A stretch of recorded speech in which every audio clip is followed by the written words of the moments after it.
Simone Veil au Panthéon, Emmanuel Macron lui rendra un dernier hommage. La photo de Simone Veil et de son mari Antoine Veil sur la façade du Panthéon, le 27 juin 2018, à quelques jours de leur entrée dans l'illustre bâtiment.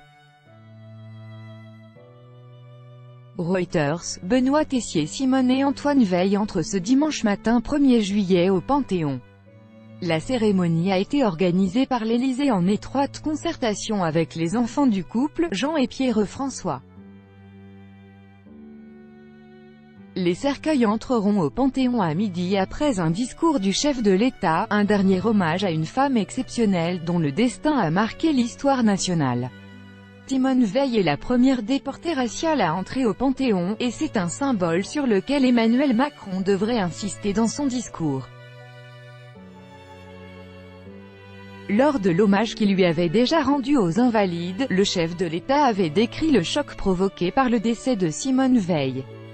Au Panthéon, Emmanuel Macron va évoquer le rôle historique de celle qui fut déportée à 16 ans à Auschwitz, qui survécut à la vie dans les camps et dont tous les combats furent ensuite marqués par ce drame indélébile.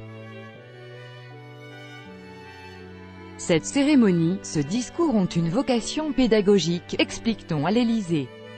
Ils doivent permettre de transmettre la mémoire d'une époque dont les derniers survivants sont en train de disparaître. Emmanuel Macron veut aussi rappeler au travers du parcours de Simone Veil, qui s'est engagée pour défendre la cause des femmes et promouvoir l'Europe, que son histoire est celle de la France contemporaine. C'est une figure de la République que le chef de l'État va saluer. Mais c'est aussi une femme qui a passé toute sa vie aux côtés d'un homme, son époux Antoine. Emmanuel Macron a accédé à la demande de la famille de ne pas les séparer et ils reposeront ensemble au Panthéon. Le Panthéon, qu'est-ce que c'est? Au cœur de Paris se dresse depuis 1790 le Panthéon dont l'architecture s'inspire de la façade du Panthéon de Rome puisqu'à l'origine ce bâtiment devait être une église.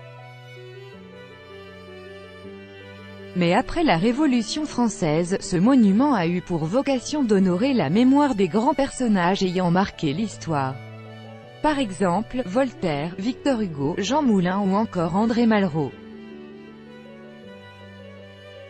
À ce jour on recense plus de 80 personnalités dont le gouvernement au pouvoir a décidé de la panthéonisation, mais seuls 75 ont réellement une tombe ou une urne funéraire dans la partie inférieure de la construction. En 2 siècles et demi, 4 hommes ont été admis puis retirés, dont le tout premier Mirabeau. 6 sont de nationalités étrangères, ils étaient alliés à Napoléon Ier, et jusqu'en 2017 seules 4 femmes étaient inhumées dont Marie Curie, Geneviève de Gaulle, Antonio et Germaine Tillon.